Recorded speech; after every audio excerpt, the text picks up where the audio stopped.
Joseph Goebbels एक माणूस ज्याने शब्दांना शस्त्र बनवले, त्याच्या प्रचार तंत्रांनी नाझी जर्मनीला मंत्रमुग्ध केले, पण त्याच तंत्रांनी मानवतेच्या इतिहासावर कायमचा काळा डाग ठेवला.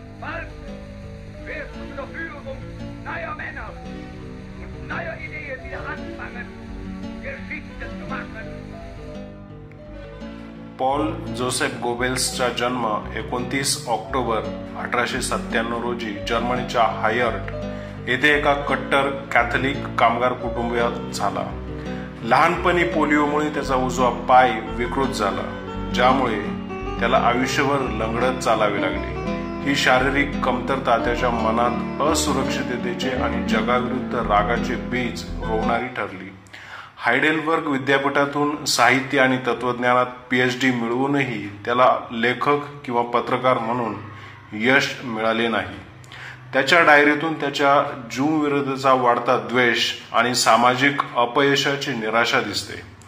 1924 मध्ये तो नाझी पक्षात सामील झाला, जिथे त्याने ॲडॉल्फ हिटलरच्या नेतृत्वाखाली आपली वक्तृत्व शक्ती आणि प्रचार कौशल्य यांना दिशा दिली.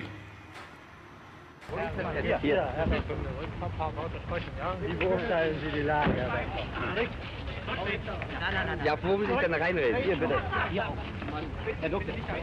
Ich halte diesen Reichstag für vollkommen überfällig und bin der Überzeugung, dass er aufgelöst werden muss, weil er nicht mehr dem Willen des Volkes entspricht.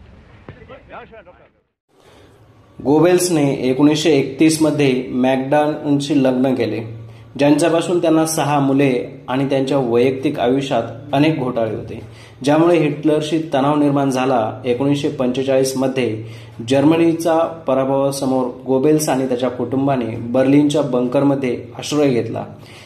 1 मे 1945 रोजी हिटलरच्या आत्महत्येनंतर गोबेल्स आणि मॅगडाने आपल्या 6 मुलांना विष देऊन मारले आणि स्वतः आत्महत्या केली.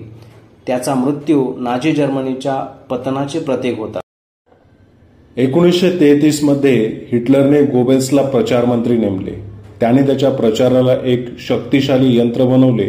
गोबेल्सचा विश्वास होता की प्रचार हा सत्यावर नव्हे तर भावनांवर आधारित असावा.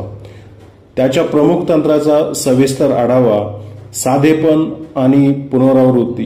गोबेल्सने सांगितले, खोटे सांगा आणि वारंवार सांगा. त्याने ज्यू हे शत्रू आहेत हा साधा संदेश रेडिओ, वृत्तपत्रे आणि पोस्टरद्वारे लाखो जर्मन लोकांपर्यंत पोहोचवला. हा संदेश इतका वारंवार सांगितला गेला की तो सामान्य जर्मनांच्या मनात रुजला. माध्यमांचा पूर्ण ताबा. गोबेल्सने जर्मनीतील सर्व रेडिओ स्टेशन, वृत्तपत्रे आणि चित्रपटगृहे नाझी नियंत्रणाखाली आणली. त्याने स्वतः फ्लेक्स काम्पफागर रेडिओ बनवले, ज्यामुळे प्रत्येक जर्मन घरात नाझी प्रचार पोहोचला. 1939 पर्यंत 70% जर्मन कुटुंबाकडे रेडिओ होता. चित्रपटांचा प्रचार. गोबेल्सने चित्रपटांना सांस्कृतिक हत्यार बनवले. लेनी रिफेनस्टाहलचा ट्रायम्फ द ऑफ विल 1935 हा चित्रपट नाझी पक्षाच्या शक्तीचे आणि हिटलरच्या नेतृत्वाचे उदात्तीकरण करणारा होता. द ज्यूज 1940 यांसारख्या चित्रपटांनी ज्यूविरुद्ध द्वेष पसरवला, ज्याने होलोकॉस्टला सामाजिक स्वीकृती मिळवून दिली.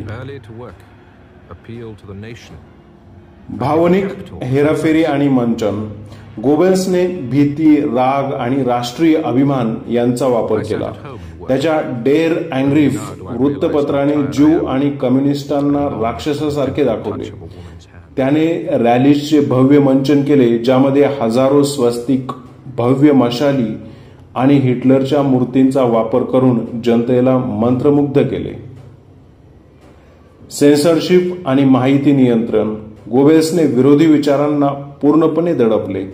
पुस्तकांची जाळपोळ, पत्रकारांचे तुरुंगवास आणि कला संस्कृतीवर कठोर नियंत्रण यामुळे फक्त नाझी विचारधारा जनतेपर्यंत पोहोचली.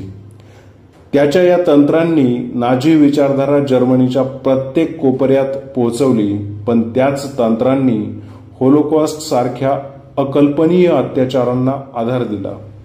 गोबेल्सच्या प्रचार तंत्रांनी साधेपणा, पुनरावृत्ती, भावनिक हेराफेरी आणि माध्यमांवरील नियंत्रण आधुनिक प्रचार आणि जाहिरात क्षेत्रावर कायमचा प्रभाव टाकला.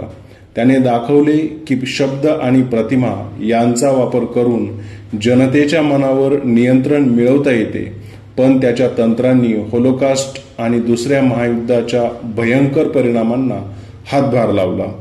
गोबेल्सची कहाणी ही प्रचाराच्या शक्तीची आणि त्याच्या गैरवापराने होणाऱ्या विनाशाची सावधगिरीची गाथा आहे.